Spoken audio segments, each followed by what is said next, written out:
Is 2021 the year of the bastard? Could we potentially see Pac have an AEW World Title run? And how does a man forget gravity? How does a man forget gravity? How do you forget gravity? Trampolines? Is he a man of culture? Does he travel to space? Is he like Eminem? Does he love Maybe he's a Eminem? fan of John Mayer. Just a big fan of John Mayer. Sounds like an alien. Is he among us? No, that's next week. Can we still call him Neville, or is that still bad? Y'all remember Adrian? Where does his abs come from? Oh, the abs what gravity forgot. How do abs do this? Boy, somebody better call an ambulance because those abs are dying. Oh my! Just start ignoring the puns. Stop thinking about Can the you puns. all go subscribe to the Gin Conic YouTube Where channel? is the gravity in this conversation? I've got it! You're all gonna find out very soon as we all go back in time. Oh, god damn it! On this week's episode of the Wrestling with Fiction podcast, we'll be discussing the man that gravity forgot. It's Pac! What are my thoughts on a potential Pac World Title run? Who could he win it from? And where on earth will he go next? So for now, tell your friends, tell your friendliest friends, tell them all to tune in to this new and exciting edition of the Wrestling with Fiction podcast!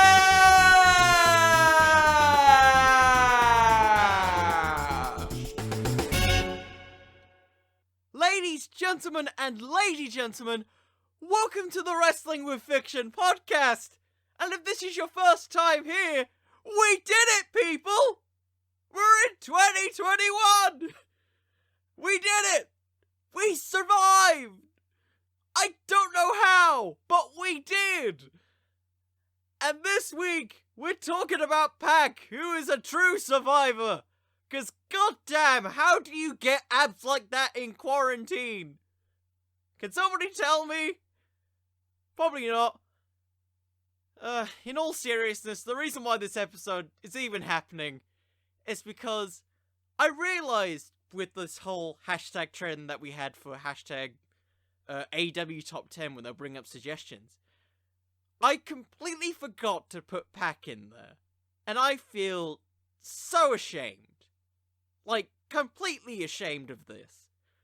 Like, easily one of the brightest stars in AEW from, like, his inception to where he is right now. He has been gravely missed. And even though he's been gone for what feels like about 8 months, he's been a character who's almost just slotted himself right into, like, a main event picture. And I feel like, let's talk about him, because that's what we do. So, we're going to start this with a new segment, because I came up with something different this week. So, in case you don't know this, I am also a film and creative writing student. That's kind of what I do outside of podcasting. And one of the main things that I particularly enjoyed was screenwriting. I enjoyed making random plots, probably why I'm doing this. And one of the main things that you learn early on is a logline. And if you don't know what a logline is, it's usually just the summary of your script or the summary of your story. That's usually within, like, 3 or 4 sentences, about 30 words or less. And so, I thought, let's bring that in to this. So, the basics of this, I am dubbing it the tagline.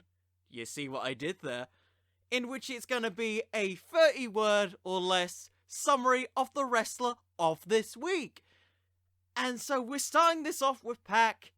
It's basically for all of those people who don't really know who this character is and kind of their goals, just kind of summarizing it in about 30 words or less. So, without further ado, let's get the tagline started. Cue the new music, people!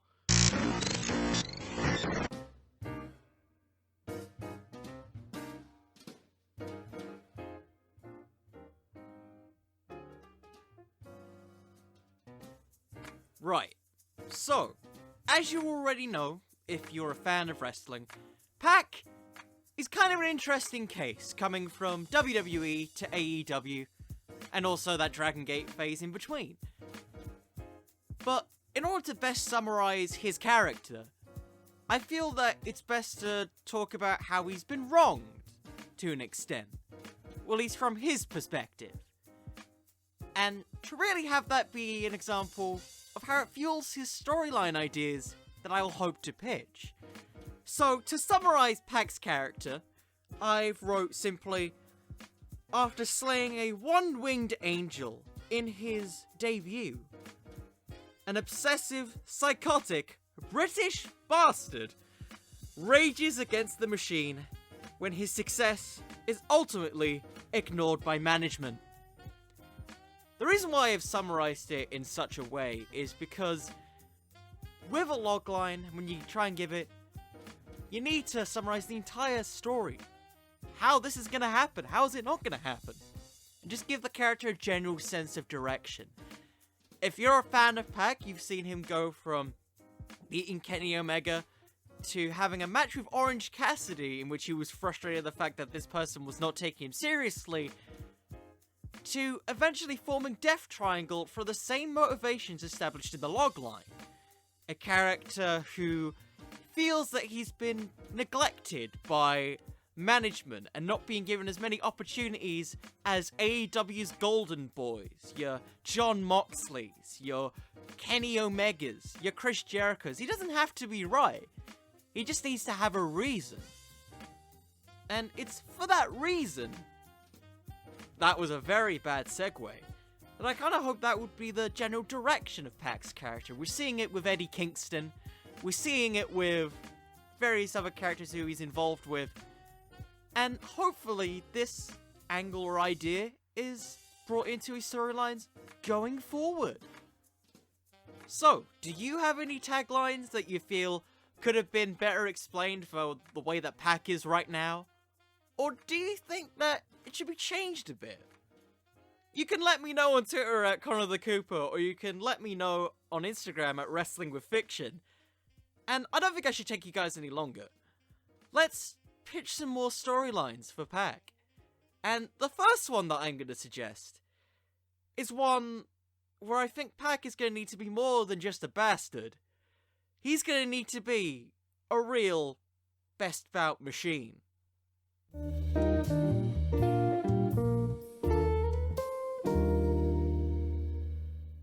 Kenny Omega and Hangman Page. Now I know what you're thinking. Pac, you can understand why Pac would feud with Kenny Omega at this point. He's literally just beaten Phoenix in the last episode of Dynamite. He had his match with Pentagon Jr. in the tournament. And he already has this story with Pac already. And I don't think Pac's fully over that yet. Especially after how the 30-minute Iron Man match went with him. But Hangman Page, bit questionable to put this all in one place. But hear me out on this. So, I think it's already pretty safe to say that the next person who's going to hold the world title is more than likely going to be Hangman Page at this point. From what we know, it feels like AEW setting up Hangman Page to be the top face of the company. They had his sort of start and stop situation with Chris Jericho, in which it looked like he was going to potentially win the world title, but he didn't. In hindsight, that was a good decision. Then they kind of tried to keep him in the main event scene by having him feud with Pac, which did and didn't work.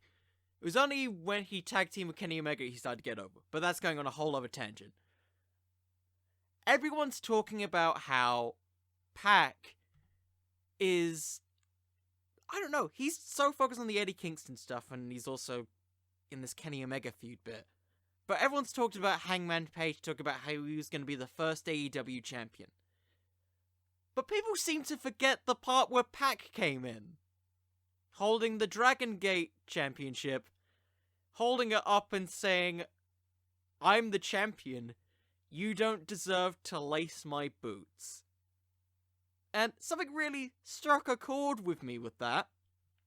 Everyone's thinking it's going to be Hangman versus Omega for the world title. And it's going to be Hangman winning. But I think people don't quite realize that Pac technically has a big wins over both of them. And if Hangman's gonna face Omega, he needs to face Pac first. And, get his win back. Because they kind of had an on and off again feud, sort of at the beginning of Dynamite. And the reason why I think you need to include Hangman into this, along with Omega, is that both of them represent AEW's golden boys still, the thing that we've already talked about with Pac. And the reason this is prevalent is Pac still has that grudge on his shoulder about how he's still kind of being unrepresented, and out of all the big stars in AEW, he was the only one who's left on another country, on his own. Why wouldn't he be upset that all of a sudden this guy who was a tag team wrestler is all of a sudden in the main event, and the other guy he's a guy who got lucky against him. He has multiple pinfall victories over Kenny Omega. And the only reasons that he lost was because of technicalities.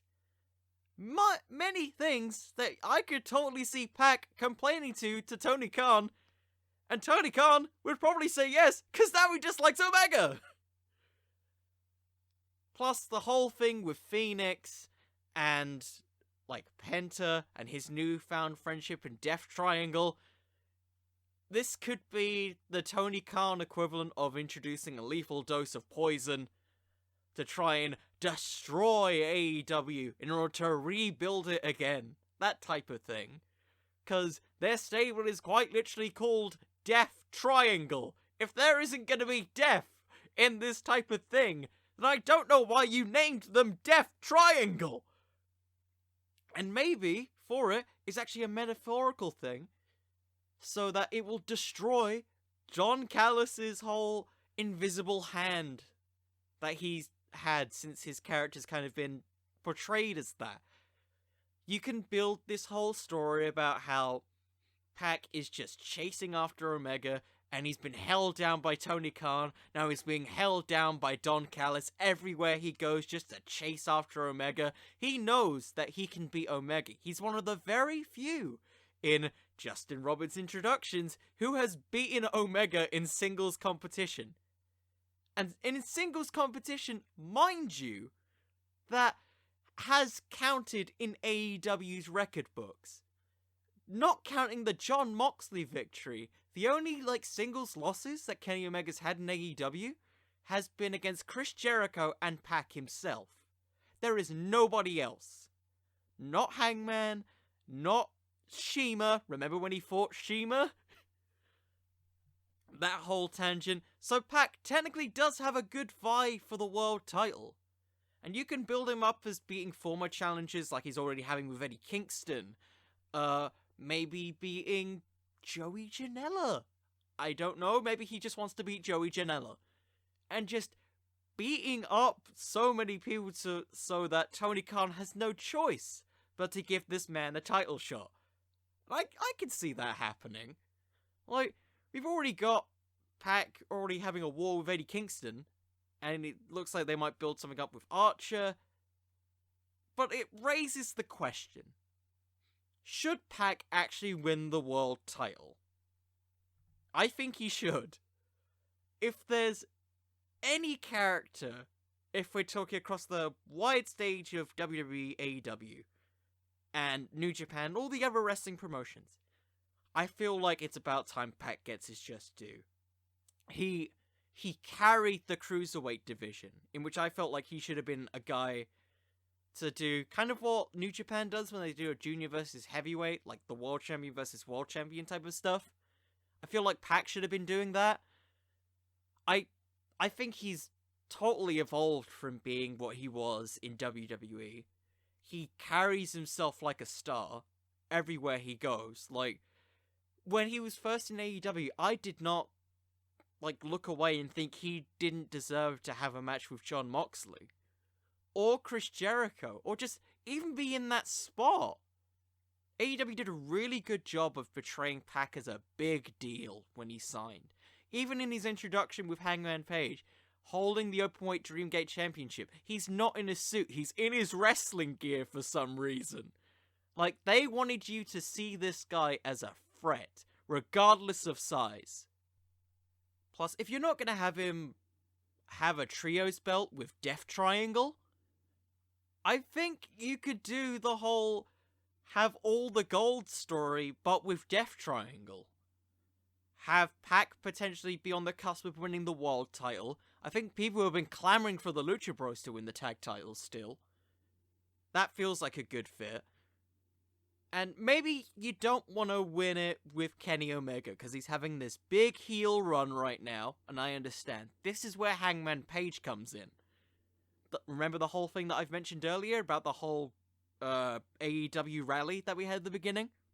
Tie it into that. Everyone's talking about who's going to beat Kenny Omega, and a lot of people were saying Hangman Page. But nobody's talking about who could beat Hangman Page at that point. Because if Hangman Page beats Omega, he's being portrayed as a god of pro wrestling. Right now. The only other person who I can see to dethrone Hangman down the line from where we're at right now is Pac. Just because he has kind of the same reputation as he did with Omega, in which he made both characters pass out. That's something that you don't forget, and AEW constantly brings back kind of systematic recaps of stuff if it's super important. The Kenny Omega John Moxley story, and vice versa. I don't think AEW's forgotten about the whole thing with Pac and him feeling completely unjustified in the company. It's just right now he's focused on the whole thing with Eddie Kingston. So I think you can build up Pac to have a world title match with Kenny. Maybe not necessarily win, but prove that he can be a main event player. Like, give him a big main event match, say I'm gonna say Double or Nothing, because it feels like they're building to something with that, or Revolution. Have a good competitive match if I'm booking it. Probably just a straight singles match. Maybe actually go to a time limit draw. You know, play off their Iron Man match, and have it go to a split decision, because that was a rule that they never really established. Because both men can go the distance. Absolutely, they can go the distance. Have him lose, maybe have Hangman win the belt from Omega, and then as you're doing that, Death Triangle just attempts to destroy everything in Jacksonville, in that kind of AEW arena.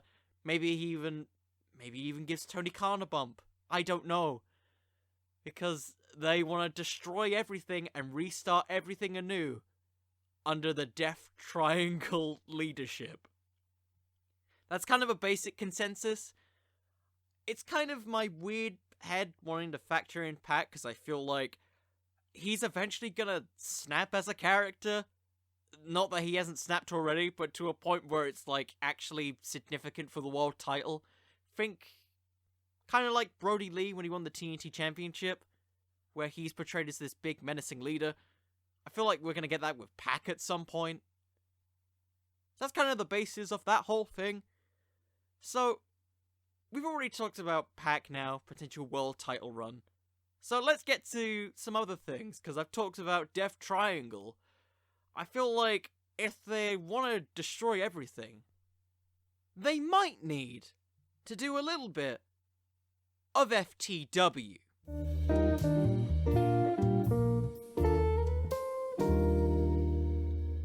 Team Taz! Originally, I was just gonna put Brian Cage or Wheelhouse Jesus! Wheelhouse Hobbs! No, Powerhouse Hobbs in this is just an individual spot. Because I really wanted kind of a big size disadvantage thing where you can just kind of prove just kind of the precise nature of Pac's offense. You know how he just sort of drop kicks people? Where it just looks so clean and crisp. I'm just gushing over his offense at this point. But then I realized, you could just put in the whole team! Team Taz has been killing it recently. I think they've just started to really come into their own since having Powerhouse Hobbs join the group. And for me, this just feels like a go-to AEW 6-man title belt feud. For me, that kind of feels like a given with this. They're both kind of groups with very similar intentions, which is that AEW is putting them down and not really showing what their groups individually mean, like FTW or Team Taz's whole idea of FTW. They feel Tony Khan's kind of holding that down. Death Triangle is mainly just unjust and frustrated over AEW's booking of them. It feels like a match made in heaven. It's, oh, you want an opportunity? Well, you have to beat them. That's your opportunity. Plus, I feel with how dominant Team Taz looks as a unit, they look like they could absolutely dwarf Death Triangle. And don't get me wrong, I know they are pretty damn tough, both groups. I just think it'd be a very fun clash of styles. I look at Pac, and I see a guy who, if they want to really ignite this feud, you know, we haven't seen anyone lose the FTW title yet in AEW. Why not give it to Pac for a bit? And let that be the kickstart to the feud, is that Pac beats Brian Cage for the FTW Championship. And it's Team Taz's goal to try and get it back in this 6-man tag title tournament. And not only that, get Brian Cage to be a double champion. I don't know. I'm not the biggest fan of Brian Cage, but I feel like that's kind of what you need for him. You have that thing, you build up Pac as this kind of underdog, awesome dude, where he's just been absolutely beaten up, but he's still incredibly tactical and smart and calculating in that very sort of psychotic way, in which he's just targeting the legs of Brian Cage, he's targeting the arms, like being very precise. You know how Pac's offense is. Very precise, very calculated, and very focused and intentful. He doesn't really waste any offense. You look at Pac compared to Neville. It's less about doing flashy moves, and more about just inflicting hurt onto an individual body part. Pac is a lot more calculating and obsessive over that type of stuff. And if he wants an opportunity, I feel like he's kind of going in this sort of more babyface-ish route.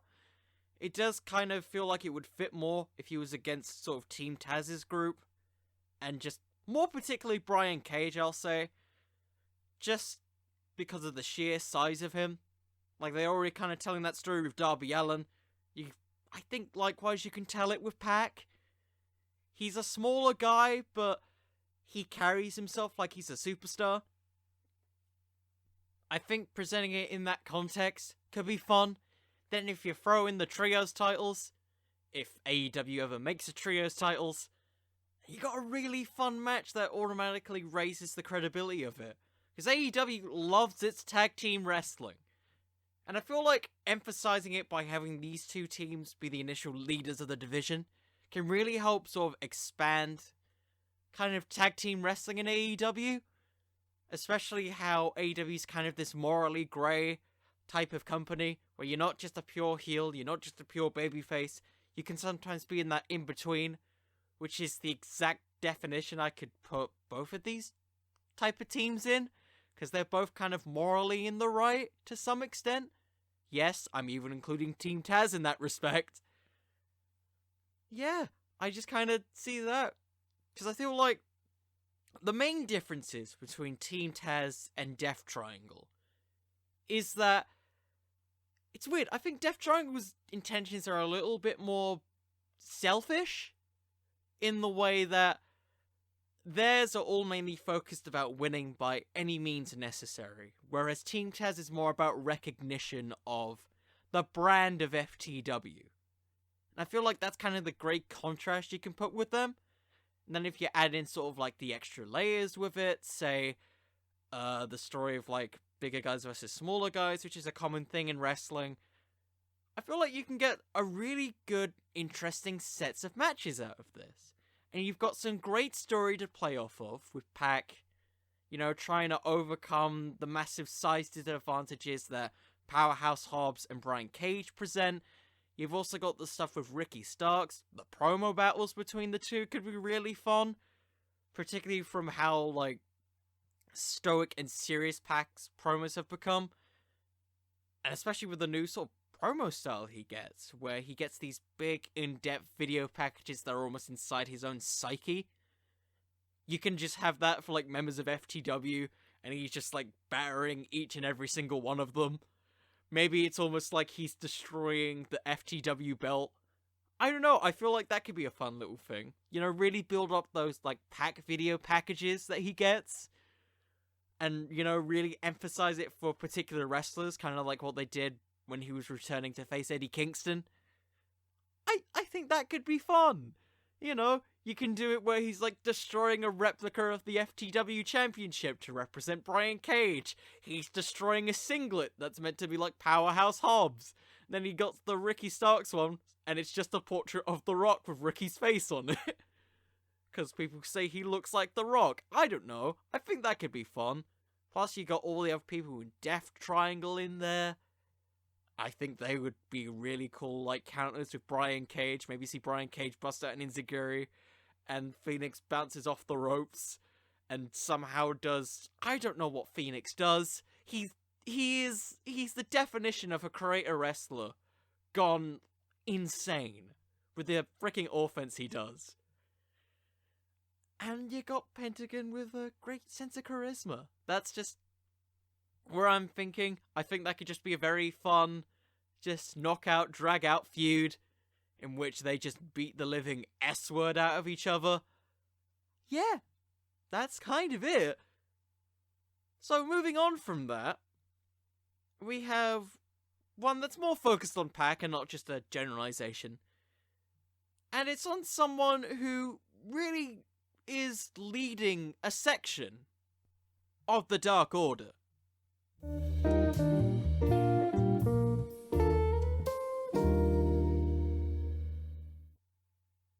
The recruitment business! It's John Silver, baby! This is mostly because I just want to see John Silver have a good babyface run. And I feel like in order to get that out of him, you need someone with experience, with strength. Someone who I think, in a weird way, is almost the British equivalent of John Silver. Pac. Maybe that's a stupid assumption, because Pac was technically someone who I was exposed to first, but I'm okay with that anyways. So, Pac. Why on earth would Pac feud with John Silver, particularly at this point? Very simple. Pac is furious at John Silver. Look at the guy. He, as Jim Ross has quoted, looks like a bowling ball. He is everything that Pac is, but younger. He is a small guy who's deceptively strong, deceptively agile, and is becoming slowly but surely a breakout star. He's very much things that Pac was in his youth. A super athletic, gifted guy, probably one of the most underrated high flyers in all of wrestling, but was never really given his just due. In the same way that John Silver seems to be getting it recently with BTE and with AEW and all of that fun stuff. So this feud is all purely built around Pac's jealousy of John Silver. Or more importantly, his jealousy of himself. When I think of the basis of Pac's character, this obsessed, psychopathic bastard, he's a character who's very much been built upon by his own regrets of wishing that he could have been a top star in another company. You know, he started out as a Mighty Mouse looking character in WWE. I'm not talking NXT, that's a whole different story. And he slowly devolved into this guy who many people wish was going to be brought to the top. And then he got a shot with the King of the Cruiserweights, but then it didn't really go anywhere. He was stagnant. And then we had the whole year after year of him waiting out his contract until eventually he was set free. What was John Silver doing in those years? Breaking out. trying to live up to his potential. And what was Pac doing? Nothing. He was waiting there, watching as time went by. For me, it's the subtext as to why Pac is so obsessed with, being given his just due. And why, when he isn't given that, he's absolutely annoyed, because he's just spent so many years waiting to just get a shot to wrestle at a high level outside of a big corporation. Pac is jealous because he didn't get to be Pac. That's a very weird way of phrasing it, but that's how I'm sticking with it. So, this is one of the very few that I kind of have a specific mind of how I'd want this to go.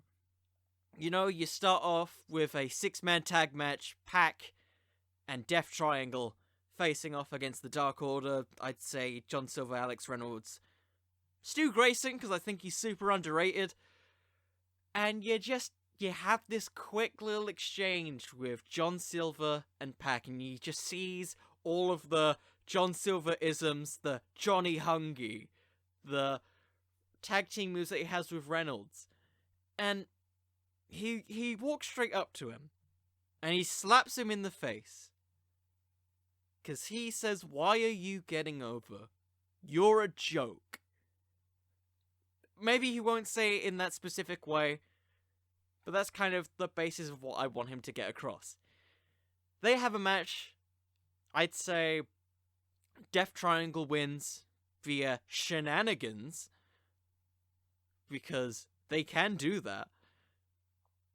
And then you build these sets of singles matches between Death Triangle and the Dark Order. Now, you might be asking, what does this do for Pac? Why would he want to wrestle these matches when he could just be going straight for the world title? Very simple. He's so annoyed at these people that the minute that their leader has gone, and I'm not talking the whole death, rest in peace Brody Lee, I'm talking the minute that his leader isn't there, they all end up being complete goofballs. Where is the serious Dark Order who nearly threatened to destroy Dynamite? They didn't do anything. And the Death Triangle came to pick up the scraps. For him, the Dark Order represents a failure for Pac to get over being himself. And for him, it is a failure of accepting himself as who he is, and just kind of, embracing this darker side. And if he has to embrace that darker side, he's gonna make everyone else, including John Silver, who just gonna get a set of singles matches between them. I'm thinking best of 5, because I kind of want this to be a battle of ideals. The battle of John Silver trying to maintain his own ideals of being this kind of goofy face. You can tell the story of how John Silver just, when he first came in, he didn't really know himself. He was trying to find himself in AEW, and that he admired Pac. He admired the seriousness, and he wanted to be like him. But he eventually couldn't. Because I think you can tell that story. They're both very similarly built guys. Both kind of smaller in terms of wrestling. I think you can pull that off. And you just have Pac seeing John Silver as almost like a younger Neville. Or a younger Pac, if you will. And just wanting to absolutely destroy that because it reminds you of him. And it reminds him of his mistakes. And with it, you flesh out Pax character a bit with it. You also elevate John Silver because he's facing Pac, a former main eventer. And you build this great dynamic between the two. Maybe it gives them both chances to have good singles runs. That could be fun. And with it, you have Pac win. Just, as a good luck next time, John. You were close. But no cigar. Pac is someone who, I feel, if he's not chasing the world title, is kind of directionless. So you kind of need people like John Silver to give him more of a purpose in AEW that isn't just, how dare I not be given a push? And I need to prove myself in order to do this. Pac is very much someone who you can really flesh out the emotional aspects of his character. Why is he so psychotic and mean other than just in video packages? And it's nice that he's getting them, but I think there's a lot more potential of showing that also in the ring, especially with how long he's been gone. There is plenty of room to expand on his character a lot more. And I feel like part of the things that you can do with that is put him in there with guys who we've likely never seen him work with before. Guys like John Silver, Alex Reynolds, Stu Grayson. People who we've really started to grow accustomed to in the Dark Order, as it's one of AEW's only real homegrown acts at this point. That's kind of the basis of that, so we may as well just get to the final one. And it's someone who claims that he's better than Pac, and he knows it.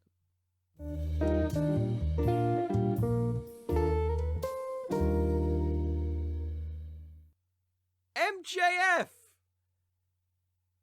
Yes, MJF! The man who, as a character, is a very rich, spoiled character with probably one of the most psychotic characters in AEW. How would this work? Well, as said, as I've already alluded to, his theme song starts with "I'm better than you, and you know it." What could MJF try to be better at? Being a bastard! That's right! MJF, as a character, he's someone who constantly tries to put himself above everyone else. He is the god of his own world. And if there are people who potentially threaten this, he is going to try and be better than them at every single path. In this case, Pac. So the basis of this feud is anything you can do, I can do better. You started off how you start off most feuds, with a simple interaction. MJF sees Pac in the locker room, just beating up a guy. Maybe it's a inner circle member like Santana and Ortiz, and he's furious. How dare you beat up my new close personal friend? I don't know. This is just a way of extending that whole situation. With it, you get MJF doing the exact same thing that Pac did, but to members of Death Triangle. I think Phoenix first, because of the whole thing with Kenny Omega. I don't know. I'm just picking one of the two. And it becomes this almost one-upsmanship of both of them trying to take out members of their factions, as a way of just kind of proving who's more dominant and who's more evil of the two. It's the case of Pac just being so annoyed at this man and how spoiled and entitled he is that he's just gonna start breaking it down one by one. I'm talking taking out Santana, taking out Ortiz, taking out Sammy Guevara, having a match with Jake Hager, and losing by DQ by kicking him in the nuts. You might be asking yourself, why would Pac take a DQ loss against Jake Hager? Very simple. He's just a douche at this point. He doesn't want to be one-upped by this pompous rich kid. No, he's worked too hard to get to his spot. So yes, he would kick Jake Hager in the nuts in my mind. And so we build to a singles match, the first singles match, because this is going to be multiple things, in which is MJF versus Pac. And it's one where they're both trying to cheat every single chance that they get. MJF trying to hit Pac with a dynamite diamond ring, Jesus. And Pac is just trying to be a douche, you know? Attack him before the match starts, try and kick him in the nuts.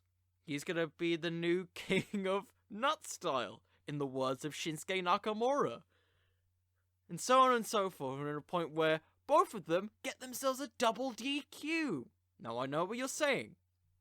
AEW loves its clean finishes, which is why you don't do a clean finish for this match. Have it be that they're so focused on cheating that it's almost a mystery how they would do in a competitive match, because both of them assume that they could run circles around each other. But they're so focused on their own agenda of one-upping each other that they won't ever know unless they are told that they can't do that. Which is why we build to a no DQ match. Both of them can cheat as much as they want, and they can prove who is the better wrestler. Because MJF, underneath all of this, I think is trying to prove that he's a better wrestler. And Pac, vice versa, is annoyed at this kid who constantly gets new, exciting opportunities, like beating Cody Rhodes, costing Cody Rhodes the world title. Why wasn't he the one who could cost him the world title? Why wasn't he given a shot for the world title initially upon his debut?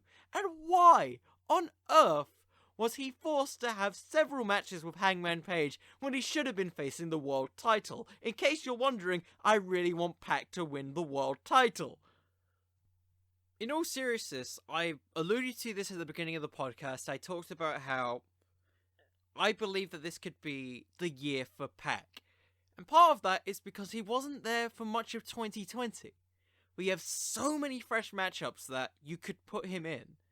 And putting him in a ring with a guy like MJF, who has been shown to be an incredibly good worker, I think super underrated because of his heel work, could be a very fun match. Particularly character-wise. Just from the seriousness of Pac taken in contrast to the very cocky nature of MJF, I feel like that's a very fun dynamic you can play off of. Plus you got a lot of fresh matches for Pac to get to MJF. Matches against Santana and Ortiz, Jake Hager, Sammy Guevara, which sounds like a really fun match. And then all leading to him facing MJF, maybe with Wardlow in his corner. You know, really emphasizing kind of the more heroic traits of Pac, because he is, at the end of the day, going to be at a disadvantage in this match. Maybe even brings out some of the Pac of old, the super hybrid athlete, who would just casually front flip all the way to the other turnbuckle. I don't know, something like that. And it chips away at MJF that he can't out-wrestle Pac, because he's such a natural athlete. So he starts cheating, and just trying to grind down Pac, and you build this resilience that comes with the bastard character. This tough as nails, very stern, I'm gonna beat you up regardless. Because I don't think we've seen that with Pac. And if you want to kind of put him in a world title picture type of situation, you need to show some sense of resilience and heart. Even if you're a heel, look at Jay White at Wrestle Kingdom. You need to show stuff like that if you want to elevate Pac to that main event level. And I don't think AEW's fully done that yet. And the only way you can do that is by having him face former world title contenders. Guys who are really going to push Pac. And in a no DQ match where it's possible you could severely injure Pac and have him not go for the Black Arrow, just see him sort of creatively go against that. Maybe do more targeted drop kicks. Really focus on the Neuralizer. Was it the No, not the Neuralizer. Oh my god, I'm forgetting the name! What was it? It wasn't the Neuralizer. It was... come on, I don't know the name, but you know the name, the submission move! The Brutalizer! It's the Brutalizer! Okay, yes, it was the Brutalizer. Kind of like the stuff with Kenny Omega, where he was just like, on top of his shoulder and just locked in the Brutalizer. You can do that with MJF, where he's just, you know, trying to do a move. I don't know what. And then he just, like, locks it in. You see the sweat and struggle on his face as he's trying to put down this young guy. A guy who reminds him of so many other younger talents who have passed Pac by. That, to me, sounds just really fun. Especially if you also have Wardlow in there, and he's fighting off Wardlow. And you have Death Triangle come in, and try and give him the save, because they want this to be Pac's moment to elevate up the card, and say to Tony Khan, F you, I can do this. I don't know, I feel like this type of feud is the anything you can do, I can do better. Is something where you can really prove that Pac is more than just what he was in WWE, and more than what he was 8 months ago. Really play off that sort of time off that he's had, that like they were doing initially, and just wondering if he's still got it, if he can still be as athletic as he once was, and play that in comparison to MJF, a guy who's in the early stages of his career, but he's also in a high-profile position. I think that could be a very fun thing. So that's kind of the ending of the basis of all the storylines.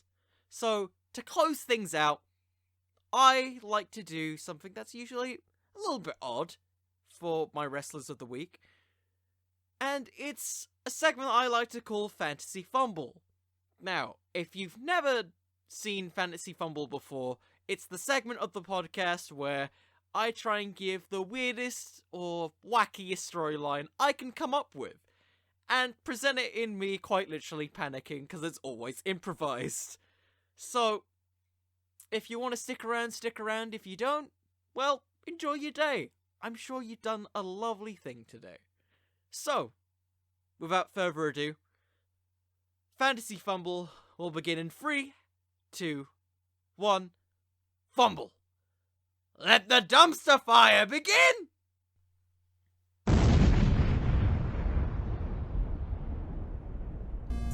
It's the makeover that everyone forgot about, because this is a story about making yourself up again. I was trying to figure something creative there. So, we're on AEW Dark. Pac is having a competitive singles match to get himself into a new potential match.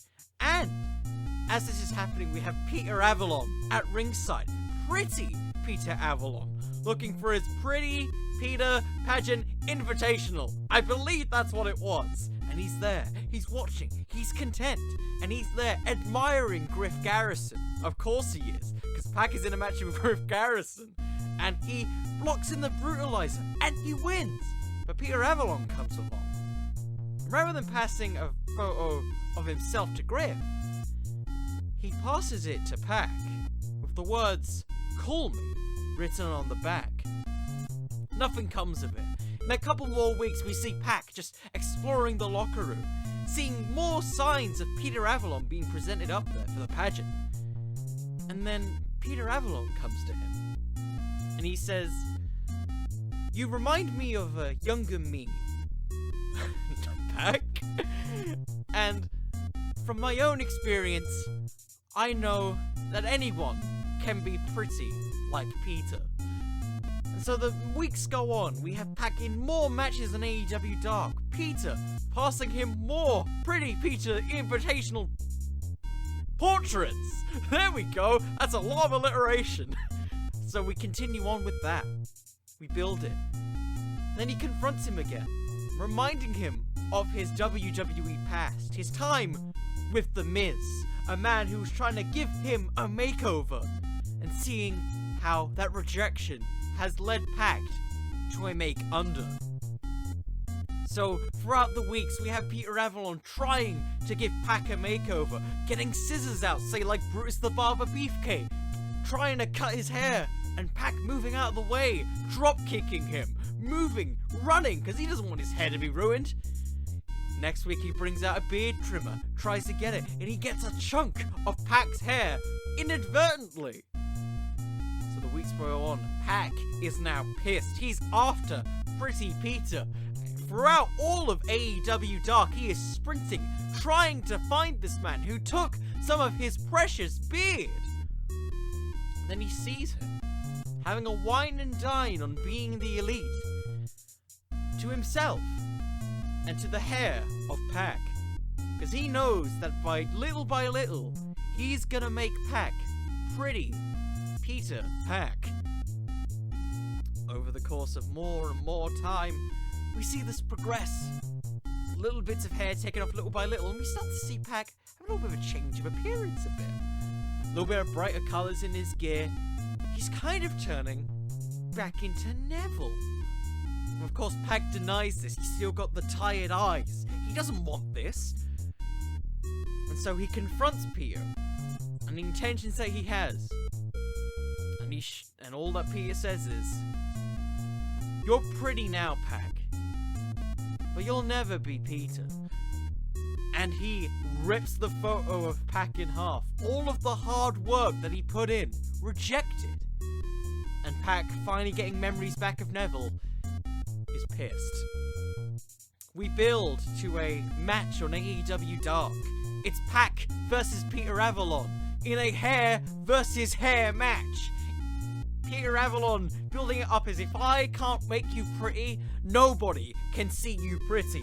Pac being absolutely annoyed, pissed, is wondering why is this even happening?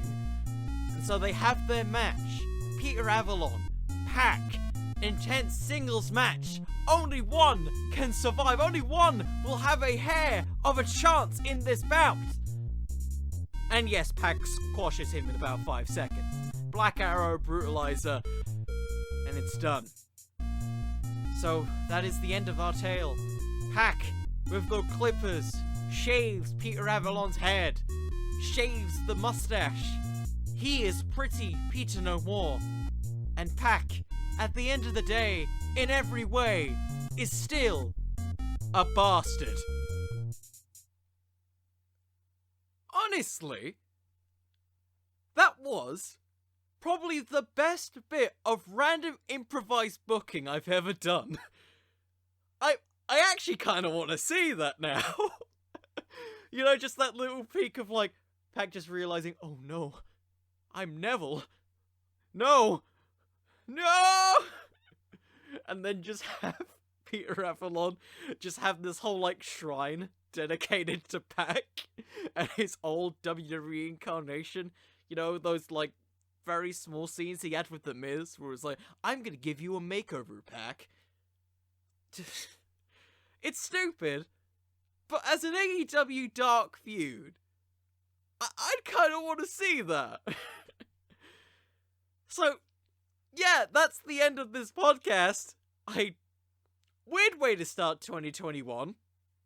But hey, that's all you can do. And I know it's been hard for people, especially if you're in the US right now. It's been very difficult, also us in the UK, if anyone's listening to this. And I try and say this to myself every single day. Try and keep positive. No matter how bad things get, there's always at least a little something that's good in your life. So make the most of that, cherish it, and just try and have the best day that you can have, because you don't know how many days you have. So, with that in mind, thank you all for listening. If you'd like to see more other content, there's a whole backlog of things. So that's awesome. So, yeah, if this is your first time, maybe have a look at those. If it isn't, look forward to next week, because we're doing something a little different. It's another thing like Santa, but it's even more weirder. We're gonna try and make the Among Us character a wrestling character. So, that will be interesting. How will that work? I don't know. Maybe you'll tune in to find out. So, once again, thank you all for listening. I hope you have a lovely day. And remember, everybody, wrestling can always use just a little bit more fiction. See you all. Good night, everybody.